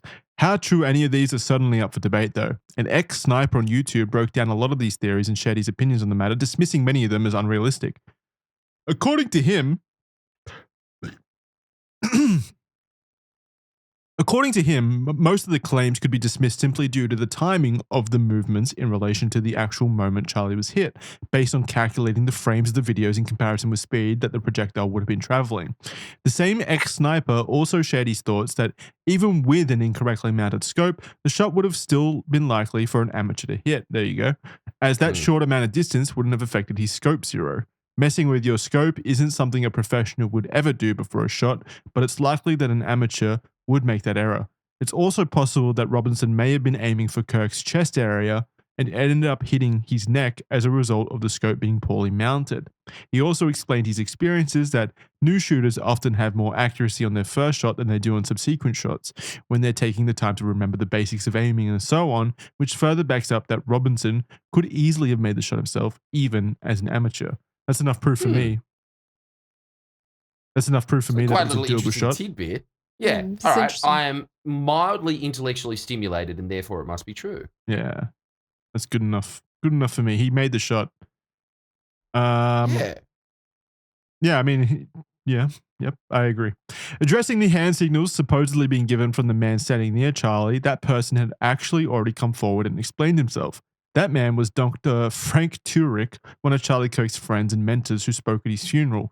In his explanation, he was FaceTiming his family with excitement at the size of the crowd attending the event, showing them how many people there were. Although that may not have been a watertight excuse to some people, it's also been explained that for a shot like this to be made, a signal wouldn't have even been necessary, as the shooter would have had a clear shot and been able to shoot at any time. Yeah, wait, why would they need a hand signal? Go now. This thing that's very open. Yeah. And this sitting target. Yeah, it seems a bit unnecessary now that I think about it. Why would you need a hand signal in that situation? Why would you need more than one person to take the shot? Yeah, that is such a strange. What a shit low confidence person you would have to be like, now's clear. Can I shoot? Yeah. Something that is also worth noting here, though, is that it is unlikely that Tyler was acting completely alone. However, it's much more likely that rather than a second shooter, the other accomplices would have been members of his Discord server. As we noted regarding the text messages, the unusual amount of detail that Tyler willingly divulged immediately after the shooting could be construed as being staged to absolve his roommate of any association with the assassination. He also reportedly confessed to his Discord server in a similar fashion. There's been a lot of red threads lately that have been revolving around Discord communities radicalizing people, interestingly enough. Let's not go any further into that. Sign up to our Discord now. But some people believed to be in the Discord server that Tyler was in were also reportedly posting ominous and borderline prophetic statuses online about the shooting days beforehand, as if they knew something would happen. It's been explained by Tyler's mother that he had become politically active within the last year. That's such a short amount of time to then become a political weapon, basically. Yeah. Kirk's got to go. Yeah. And also, what is politically active? Does that mean watching the news? Well, to be fair, to give credit where credit's due, I don't think you could get more politically active than performing a political assassination. That's probably... Oh, no, that's active. That's pretty active. Totally. Yeah. But That's I'm saying, active. what was the lead-ups before that? Was he signing petitions? Was he putting bumper stickers on saying Taft 1680 or whenever he was running? What was he doing? Was he a tier 3 sub to Hassan? Like what's his political... Yeah, what was the tier level sub to Hassan? That's what I want to know. Yeah, like what kind of activity did this man have? Because that's such an what is politically active? Because I could imagine in middle America, politically active could be saying at the dinner table, y'all see what Trump did today? Quite crazy. And then everyone continues on nibbling corn, it's such a broad... What the fuck? It's such a broad range as well. It could be putting up Trump 2028 signs in your yard, or it could be shooting a man in the neck. It's such a broad range of... It's all politically active. Yeah, what does this mean? It's all doing a political action. Yeah. I think you could probably describe nearly everyone on planet Earth as politically active by this. I've typed about a president in the past. I am politically active. We're politically active right now by making this episode. Oh, yeah, totally. Yes, we are. We're doing our bit. What are you doing? Friendly Geordie's known political commentator is being politically active right now. Coming from a conservative household. That's so good. Jackson's saying exactly the same thing. Now that you mention it, Jordan did become politically active in this podcast. It's strange. I'm deeply uncomfortable with how politically active you're being in this podcast episode. It's scaring me. Can we make this less political, please? After this, Jordan politically assassinates Humphrey B. Bear. Coming from a conservative household, this caused friction between him and his family, which likely pushed him further into this more progressive online circle of friends. I mean, if that caused friction between him and his family, I wonder what shooting someone in the neck would have done. Yeah. That's the whole thing. It would have brought them together. I really can't imagine assassinating someone and coming from middle America. It would be too awkward just on that. Why, you think? Thanksgiving dinners that they'd have to endure for the rest of eternity. Well, you reckon political assassinations are only like an East or West Coast thing? For those Hollywood elite types. So that's why you think there's a second shooter. You got to come from Boston or somewhere where the family unit has broken down significantly. Maybe one of the more methy states you can do that. But I'm sorry, anywhere that has a sufficient amount of corn, you can't do it. And reminder, you can find such wise political insight over at the Friendly Geordies channel. Friendly Geordies. No, it could have been him. He had sufficient He's from corn. a farming state. Yeah. I'm going to write an op-ed in the New York Times. Where's the beef? We need more corn. It'll solve all of our issues. Corn. No, not the band. Yeah, it'll be awesome. Yeah. We need to look at what out-of-staters were there at the event to find out which ones were capable of performing a political assassination, because it could have only been them. It could only be the ones where there's not most of your land has been cleared for really shitty, basic agricultural goods. Where was I? It's if this was the case, and given the typical psychology of a male in his early 20s, it's highly possible that when the opportunity to do something big and gain respect and acceptance amongst his new circle of friends presented itself, he took it.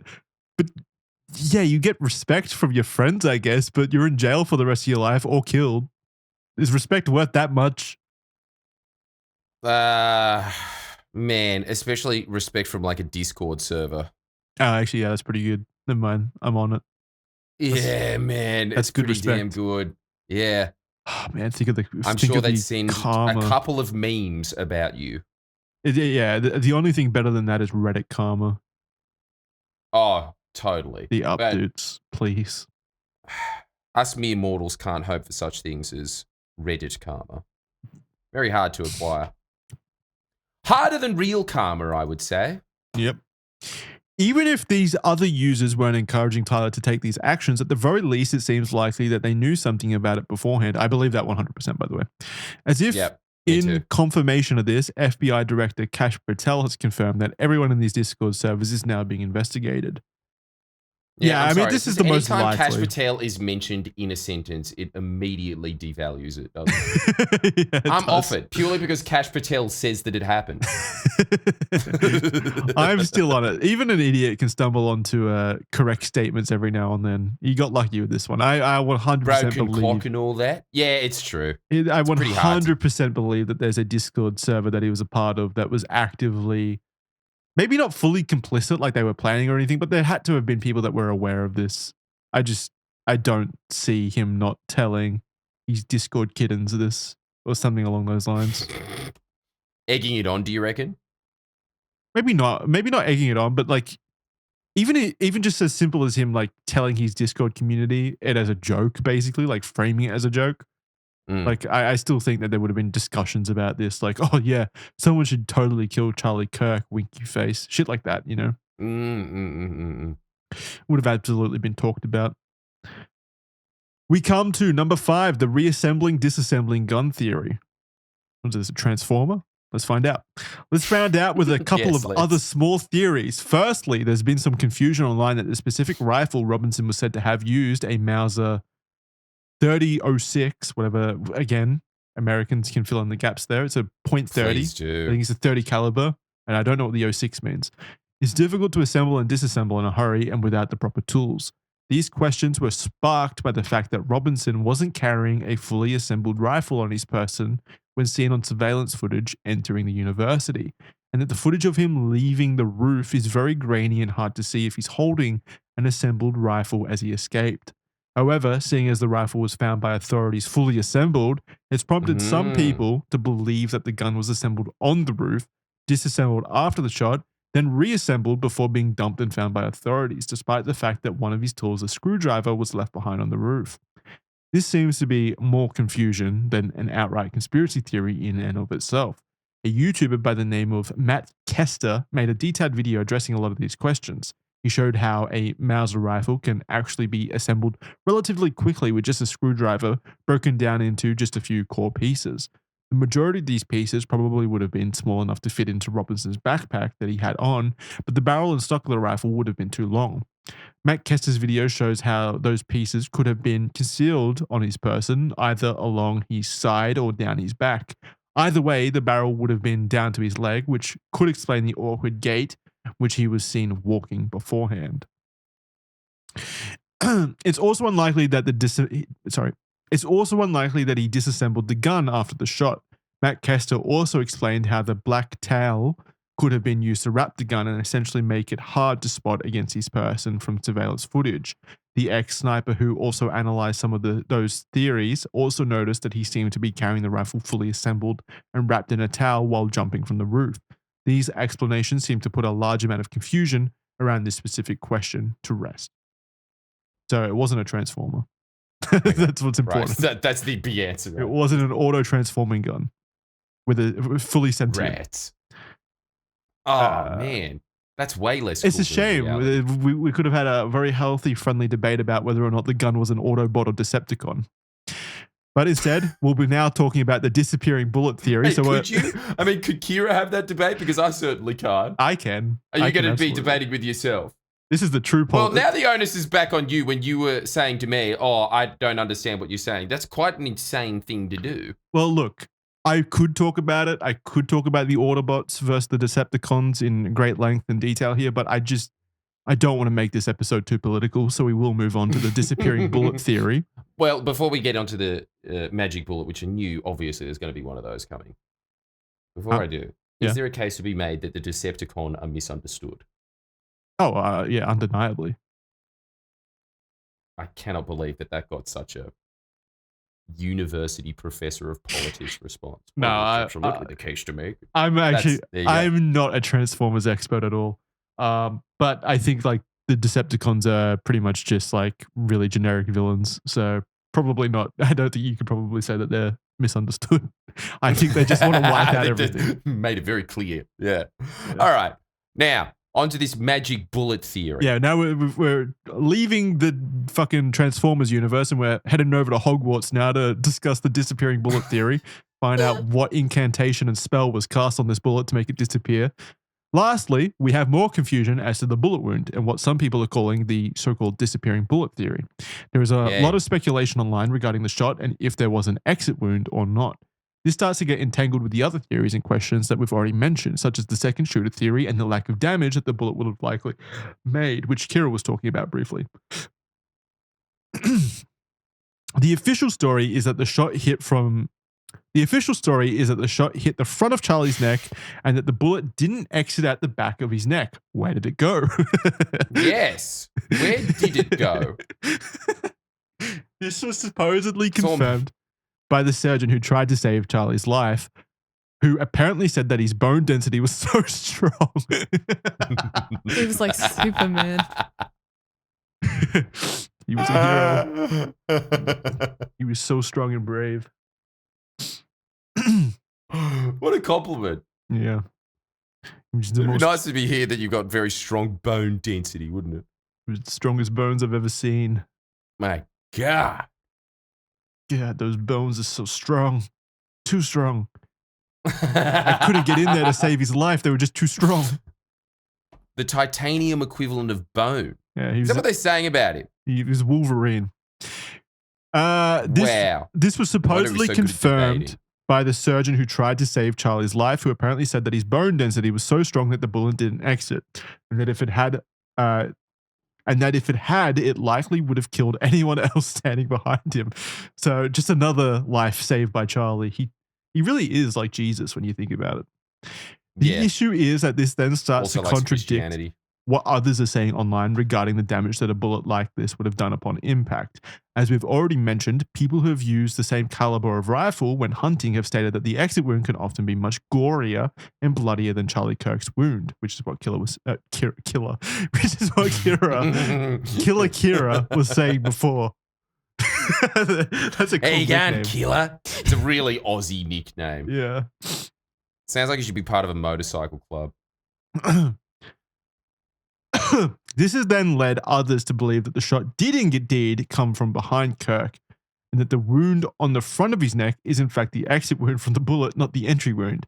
That then raises questions as to the legitimacy of the surgeon's report, as well as where the bullet ended up. Once again, the confusion starts to arise as these contrasting theories both seemingly have valid points which directly contradict each other. Oh, okay. That's always fun. It's quite a problem, isn't it? Yeah, funny how this always seems to pop up. The ex-sniper has also attempted to explain this, stating that bullets behave in unpredictable ways upon impact and that ultimately an autopsy report would be needed to know exactly what happened to the bullet. At this current point in time, though, there will remain some confusion as to the disappearing bullet. Wait, this is the one where there's like the most evidence of it kind of being an actual theory? Like, we don't know where the bullet ended up at the moment? Yeah, I think that is one of the legitimate parts of it. And my source, of course, is InfoWars, and I believe it as such. I think that is, I don't like this being a theory that is corrected. I would much prefer for this to remain a magic bullet forever, because this is starting to make me question the Kennedy assassination. And weirdly, I like living in a world where the CIA killed Kennedy. Thank you very much. I want to stay there. At this current point in time, however, there will remain some confusion as to the disappearing bullet.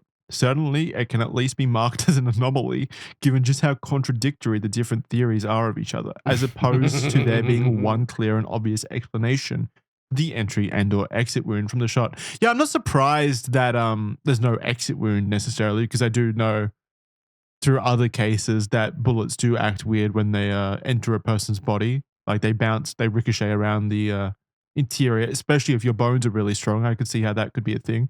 So that's not too surprising, but not that wowed. Yeah, but everything else. I'm not that. Yeah, this one's a bit too. I think we've made it quite apparent throughout multiple episodes of this podcast that Jackson and I don't know anything about guns. And I still feel qualified enough to say that that can happen.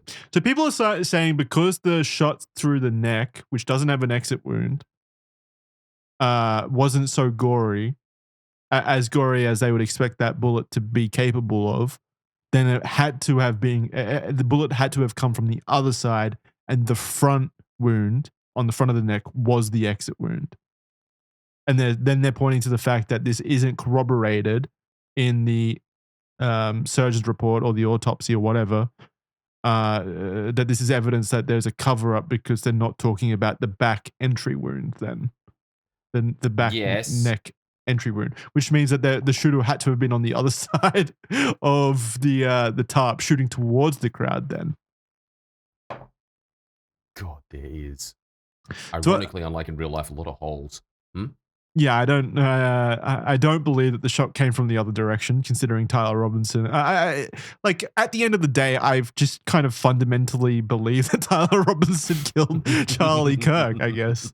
Every other theory is about whether or not like Tyler Robinson is like a patsy for Israel, or whether Tyler Robinson is like not the shooter and there was a second shooter there. But I mean, there's pretty compelling evidence to suggest that Tyler Robinson is the killer, and every other little small detail, like the bullet wound, can be kind of at least rationalized by just bullets acting weird when they enter your body. Yeah. It really feels like you have to excuse a lot of quite open and shut things to get to one of these conspiracies. Yeah, and like the JFK assassination and things like that, at least those theories make sense, since the CIA definitely wanted JFK out of the picture. Whereas in this situation, the only angle that would make sense is Israel wanting Charlie Kirk out of the picture if the accusations by like Candace Owens, for example, are true. Then I could at least see the motive there. Yes, but also the motive, is it really that strong? The entire world, especially online political commentary in the United States, is attacking Israel. And they go, well, no, it just hurts being betrayed like this. Yeah, time to take it out of Charlie Kirk. Yeah, Charlie Kirk's number one target in this. Who wasn't even outwardly single American political commentator. Who wasn't even outwardly like hostile to Israel. Yeah. And again, he must be silenced. This man that is already silenced. The other angle is Donald Trump wanting to kill Charlie Kirk just as a way of covering up the Epstein files. Yeah. Which is about. Sorry. No, go. Was he maybe going to start being more outspoken? I swear I saw something of a text thread somewhere that he was. I don't know if it's true. I'd never fact checked because I don't quite remember. That he was thinking about bringing Candace Owens back onto Turning Point and his thing, and maybe they would have been more outspoken about it. Yeah, I mean, that's certainly possible, but I just don't see that being such a dangerous threat to Israel when literally the administration of the United States is subservient to the state of Israel, basically, and they already have so much influence. Like Charlie Kirk choosing, it would have been annoying for them, but there's just so much outspoken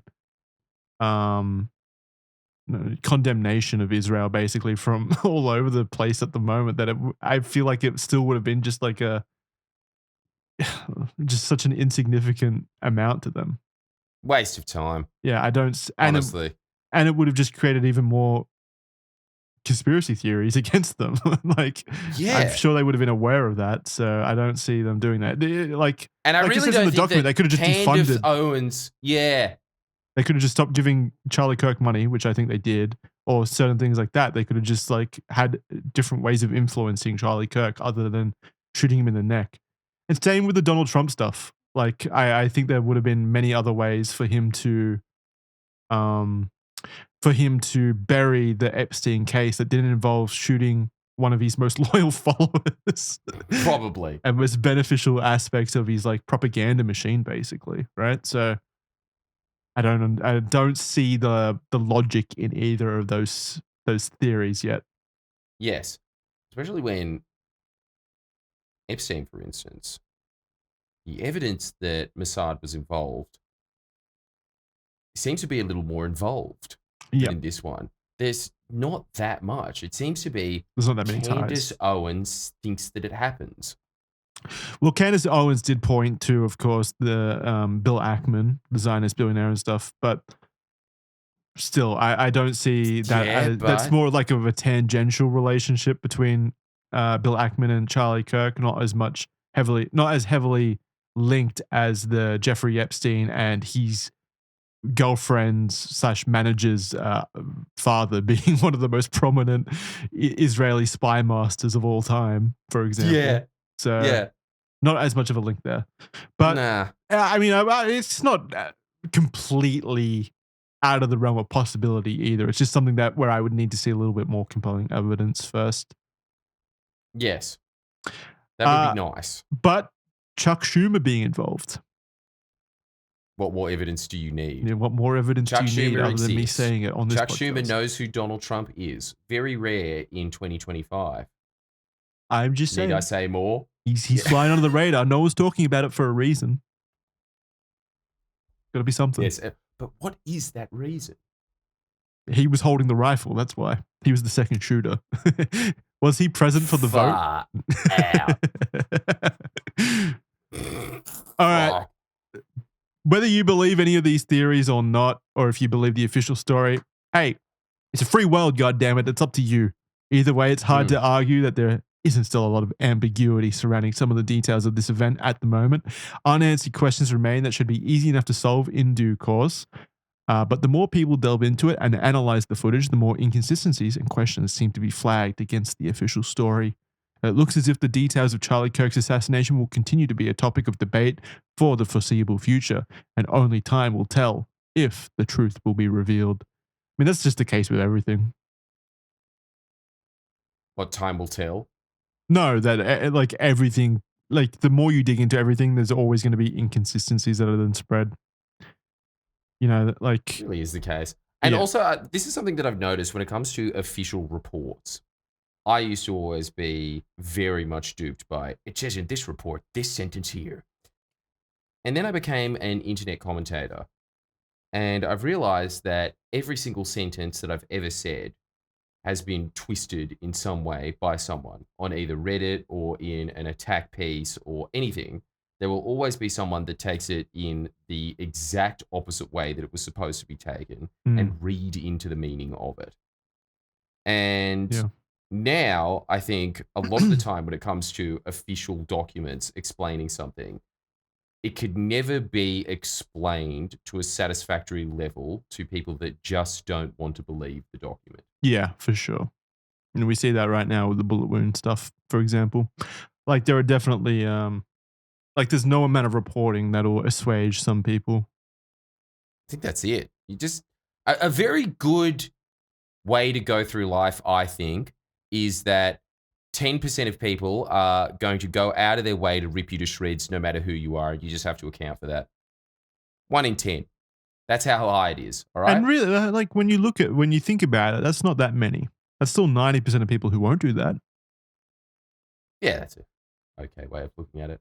Until you start thinking about the amount of people in that 1 out of 10 that would believe that 1 out of 10 guy, and then the people that would be completely indifferent to it and then hear it and then think like, oh, you suck. It starts getting smaller. That's what I'm saying. Yeah. Quite quickly. Yeah. I just wanted to end on a positive note. Sorry about that. You're bumming me out. Good night, everybody. We'll see you next time.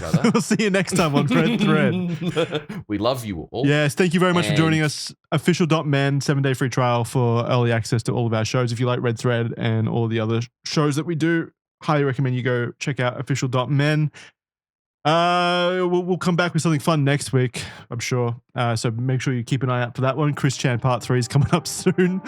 So yay, that'll be fun. We'll see you soon. It's not wrong. Bye, everybody. Go check out Jordan's stuff, link below. His live show's on now. Bye.